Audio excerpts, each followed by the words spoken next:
Hi guys, I'm back again today with a continuation of Ahmed Deedat's Combat Kit, and this is part 8. So before we start, don't forget to subscribe if you haven't already. Click that bell button to get notified whenever I do upload a video. So guys, let's check this out. Eat the samosa that my sister makes, the cookies. You know, my sister Tamar. I love it from my hands. I like to see her making it in front of my eyes and then feeding me. Well, the father says that my son is sick. He's feigning sickness. Okay. So he tells his daughter Tamar, say, Oh yeah, I remember make the samosa, special samosa. I think the incest. Then you usually make those nice ones. You know? So she makes it and she brings it. So the sick man, sick brother, he said, all the male workers in the house, get out. So she's left alone with him.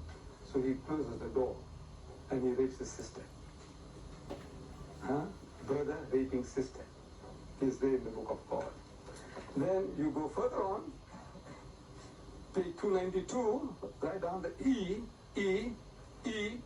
say E, mark it there, page 292, at E, on page 15, E, mark it there on the side, page 292.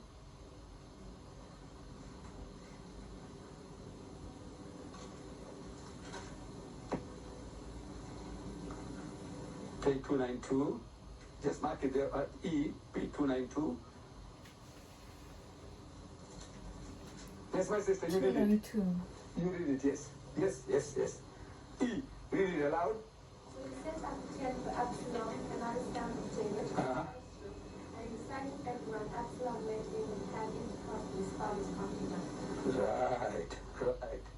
That will be at page 292, it will be found in your book. Absalom is another son of Daud alayhi salam. Is that famous? This book says that Daud alayhi salam committed adultery with Uriah's wife. Father starts it. And he had the husband of the woman murdered. A murderer and an adulterer. Daud alayhi salam. Astaghfirullah. We believe that every prophet of God is masoom, is sinless. Lut alayhi salam, they committed incest. Daud alayhi salam committed adultery and got that man killed.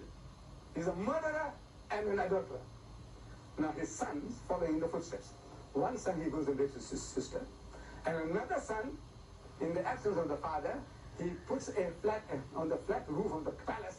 He puts up a tent so the sun doesn't get in, and he lines up 14 of his father's wives, call them concubines, 14 of his father's wives, and he rapes them all, one by one. Now, gang rape is one woman and half a dozen men, but this is one man doing it to 14 women, 14 of his mothers. 14. He gave it to them. What's the moral of this book? Brother raping sister, son raping his mothers, committing incest with them, wholesale, not retail, wholesale. Is this one person? And God doesn't say one word. He didn't say one word to Lot. He didn't say one word to Reuben. He didn't say one word to Judah. Nothing. He's silent like a church mouse. God is silent. Is this the book of God? Can this be the book of God? But with this rubbish, with this crap, he's getting converts. And you and I, we are not getting converts. We are sitting ducks, sitting target for the Christians. He's making use of us as a punching bag, as a doormat, and we enjoy the road. And if Deedat talks, he says, Deedat is talking too harsh, he's too strong. Right? You have your way. Show me what way you have got. How do you handle this? The enemy who comes along and says, what does your Quran say? Sister, come on, answer. He says, this book, Muhammad brought this Quran, is not the book of God. Muhammad copied it from the Jews and the Christians. He spread his religion at the point of the sword. He has so many wives. How can he be a prophet? They say, hey, Solomon the wise had 1,000. And he's the son of God in the Bible. He can be a son of God. When you're fond of a title. Many 1,000 wives. Muhammad, how many? 10, 11, 12, 13, how many? Does that disqualify him? When Solomon, David, how many did he have? 14. That doesn't disqualify him. Being the man after God's own heart, it disqualifies Muhammad. So the thing is, you've got to talk to him on this level. Turn the tables. Whatever he says, turn the tables. If you can't do that, you are a sitting target for that man's attack. Right. Now, turn to page 5 of your combat kit. Page 5 of your combat kit.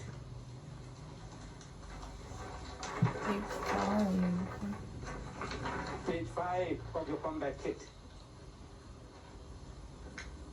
By the way, while we were talking, my assistant had the foresight to go and look up in the dictionary the word concubine. And this is what he found.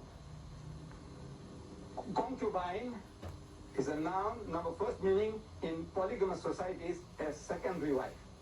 2, a woman who cohabits with a man, especially formerly the mistress of a king, nobleman, etc. C, concubina, to lie together, concubinage, concubine.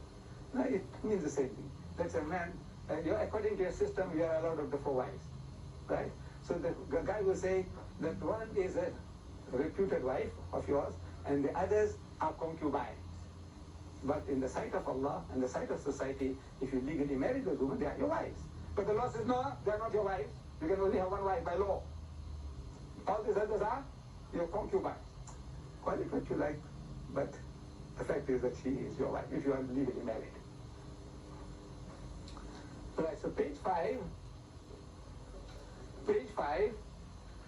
at A, you draw, pick up an arrow and put down page 143-44. Which one is this? From a talking ass, a talking donkey in the book of God, a donkey that talks. See? A talking donkey, a talking ass.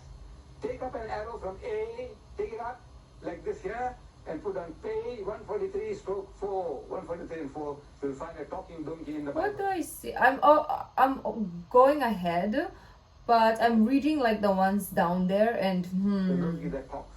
It argues with his master. What are you hitting me for? The donkey says, I was working for you for so long, so honestly, why you hit me? Talking donkey. Got it? Pages 143-44 in your Bible. If you have another Bible, you'll have to check up the reference and then put the reference. But all the Bibles that you have is this page is here. They're already provided for you. You don't have to start fumbling for chapters and verses. The second item, B, circle it. Circle it like this. Look at this. Circle it. 4-footed fowls. 4-footed fowls. Circle it. And have an arrow going up. Have an arrow going up and say page 98.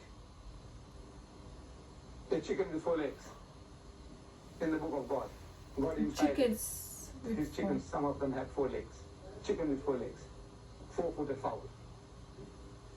Have you seen one? Have you heard of one? Mutated, maybe? Must be a cow. Must be cow. C. That Take one. an arrow out. C. C. Take an arrow out, page 99. What C. is that? Birth of females, a double pollution. See? C. Page 99. See how I have done it? C. 99. Birth of females, a double pollution. Double pollution. That's even one. That if the woman bears a child, if the child is a boy, It's okay. she's impure for 7 days. 7 days. She's impure. And for another 33 days. Another process of purification. 33. But when you, my daughters, were born, your mothers were impure for 14 days. And 64 days, they were impure. Double pollution. You were a double curse on your mothers. All of you.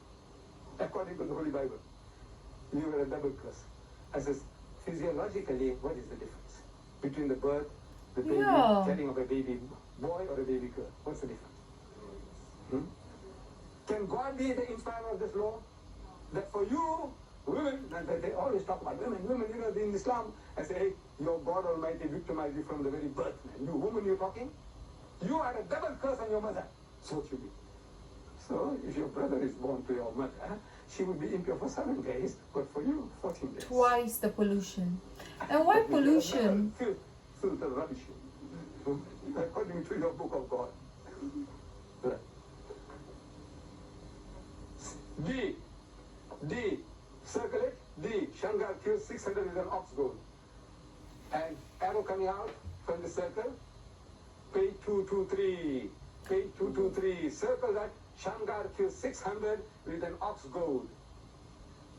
This champion Jew this Jew with a stick with a small nail in front of it. They call it an ox goad.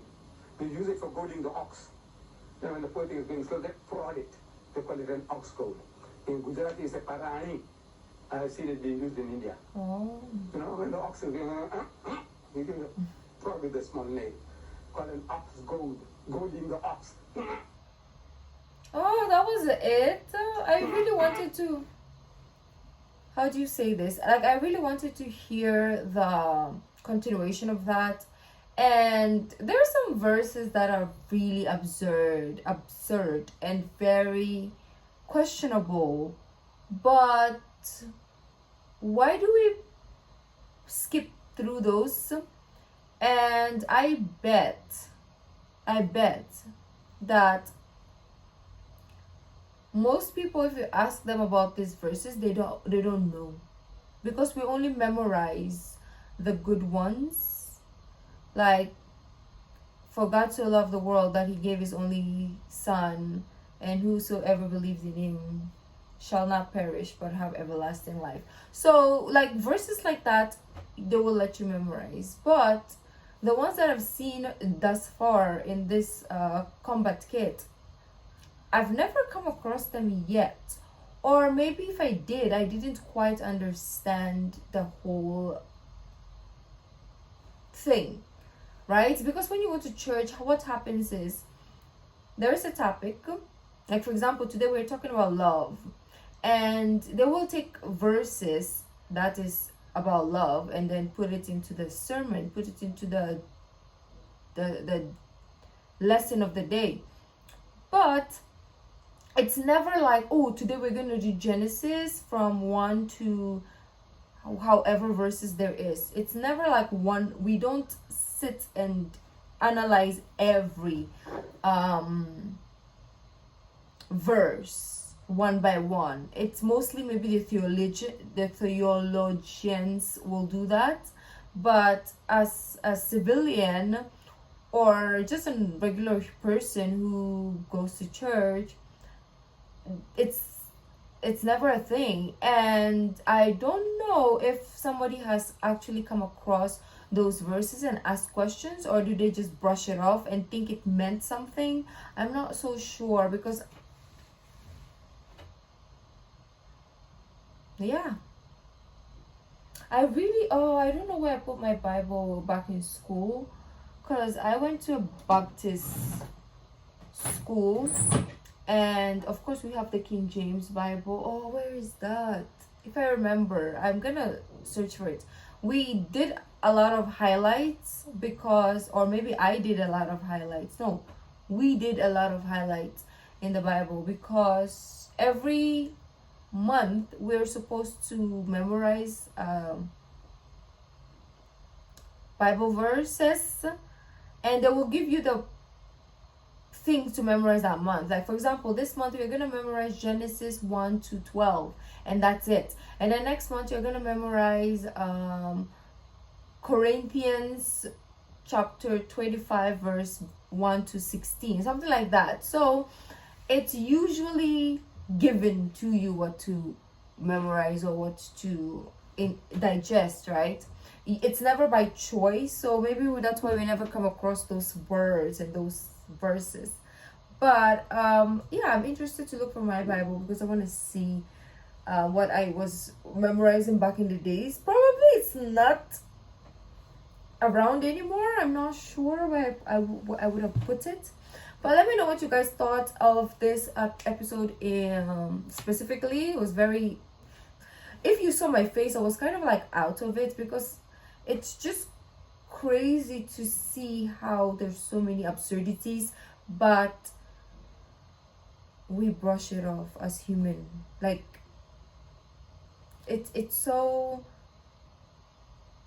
how do you say that, hypocritical, very hypocritical of us, right? So let me know what you guys thought. If you like this video, don't forget to give this video a thumbs up, subscribe if you haven't already. I'll see you in the next video. Bye.